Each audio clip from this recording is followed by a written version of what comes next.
হাদিসে আছে নবী সাল্লাল্লাহু আলাইহি সাল্লাম বলছেন আল্লাহ তাআলা সবচেয়ে বেশি রাগান্বিত হয় জমিনে কোন অপরাধের কারণে জানেন? জিনা। খোদার কসম, আল্লাহ তাআলা জমিনে কোন পাপের কারণে সবচেয়ে বেশি রাগান্বিত? কোন পাপ? হ্যাঁ, নবীজি সাল্লাল্লাহু আলাইহি সাল্লাম আল্লাহর গায়রতে নবীজি বলছে আল্লাহু আগিয়ারু মিন্নি, আল্লাহর আত্মসম্মানে সবচেয়ে বেশি আঘাত লাগে কোন পাপের কারণে? নবীজি বলছেন জিনা। হ্যাঁ, এই জন্য আল্লাহ পাক ইসলামী শরীয়তে আর কোনো পাপের শাস্তি এত মারাত্মক নাই, জেনার শাস্তি যা। আল্লাহ যেন বলছে এত গোস্বা হয়েছে যে বন্ধু ওই বিবাহিত জেনাকার ব্যভিচারী পাথর মাইরা লান, এখন পাথর মারেন, পাথর ওরে পাথর মারেন, ফারজুমুহু ওরে পাথর মারেন।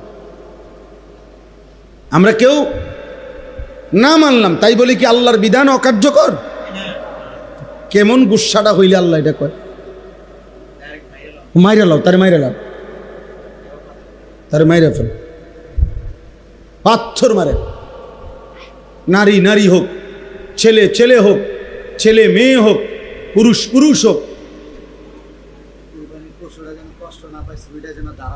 হ্যাঁ হ্যাঁ, এরে পাথর মারে মারো, তিলে তিলে মেরে লাও, তারে তিলে তিলে মেরে ফেলো। এই জন্য হাদিসের মধ্যে আছে, আমি নিজে পড়ছি, এক ব্যক্তি নবীজির কাছে এসে যখন বলছি ইয়া রাসূলুল্লাহ ইন্নী কদ জানাইতু, আমি জেনা করেছি, ফাআকিম আলাইয়া, আমার উপরে শরীয়তের বিধান কার্যকর করেন। নবীজি চোখ বড় হয়ে গেছে, তিনবার নবী জিজ্ঞাসা করছে আবিকা জুনুন, আরে তুমি কি পাগল? জুনুন মানে কি? তুমি পাগল? তুমি কি বললা এটা? ইন্নালিল্লাহ, ওই কি কয়? মুসলমান এটা কি বলে? মুসলমান এটা কেমনে বলে?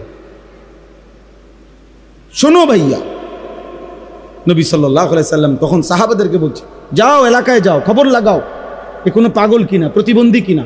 ওই কি কয়? হ্যাঁ বলে জিনা করছে। সাহাবীরা খবর নিয়ে আসা বলছি ইয়া রাসূলুল্লাহ না, সে পাগল না, সে সত্যিকার অর্থেই জিনা করেছে। আল্লাহ নবী সাল্লাল্লাহু আলাইহি সাল্লাম বলেন তাহলে যাও তাকে পাথর মেরে মারো, এবং পাথর মারছে। যিনি রাহমাতুল লিল আলামিন, নবী কি কথা বুঝেন নাই চাচা? তিনি রাহমাতুল লিল আলামিন।